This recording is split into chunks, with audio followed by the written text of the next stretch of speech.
ಅತ್ತೆ ಏನು ಯೋಚನೆ ಮಾಡ್ತಾ ನಿಂತಿದ್ದೀರಾ? ಕಾಫಿ ತಂದ್ಕೊಡ್ಲಾ? ಈ ಉಪಚಾರ ಎಲ್ಲ ಏನು ಬೇಕಾಗಿಲ್ಲ. ಏನಕ್ಕೆ ಬಂದೆ ಅಂತ ಹೇಳು.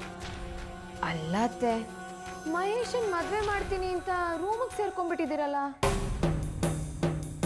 ಇಷ್ಟೊತ್ತಿಗೆ ನೀವೇನೋ ಪ್ಲಾನ್ ಮಾಡಿರ್ತೀರಾ, ಹುಡುಗಿ ಹುಡುಕಿರ್ತೀರಾ, ನಿಶ್ಚಿತಾರ್ಥ ಮಾಡಿ ಮದ್ವೆನೋ ಮಾಡ್ತೀರಾ ಅಂತ ಅನ್ಕೊಂಡಿದ್ದೆ.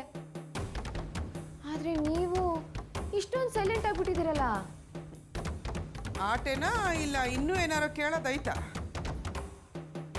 ಏನಿಲ್ಲ, ಇಲ್ಲಿ ಕೂತ್ಕೊಂಡು ಅಷ್ಟೊಂದು ಕೆಲಸನ ಒಬ್ಬರೇ ಹೇಗೆ ಮಾಡ್ತೀರಾ ಅಂತ ಡೌಟು ಅಷ್ಟೇ.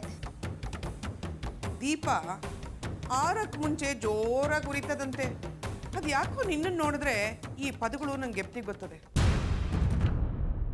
ಅದೇ ರೀತಿ ನಿಧಾನ ಕುರಿಯೋ ದೀಪ ಜಗತ್ತಿಗೆ ಬೆಳಕು ಕೊಡುತ್ತಂತೆ.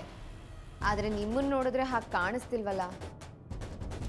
ಅದೇ ಬೆಂಕಿಲಿ ಬೂದಿ ಆಗೋ ಥರ ಕಾಣಿಸ್ತಿದ್ದೀರಾ. ಬೂದಿ ಅಂತ ಅಗುರವಾಗಿ ಮಾತಾಡಬೇಡ.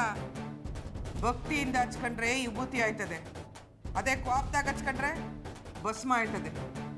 ನಿಂಗೆ ವಿಭೂತಿ ಆಗಕ್ಕೆ ಇಷ್ಟನೋ ಇಲ್ಲ ಎದ್ರಕೊಂಡು ಭಸ್ಮ ಆಗಕ್ಕೆ ಇಷ್ಟನೋ? ಅತ್ತೆ, ಅದನ್ನ ಕಾಲನೇ ನಿರ್ಧಾರ ಮಾಡುತ್ತೆ.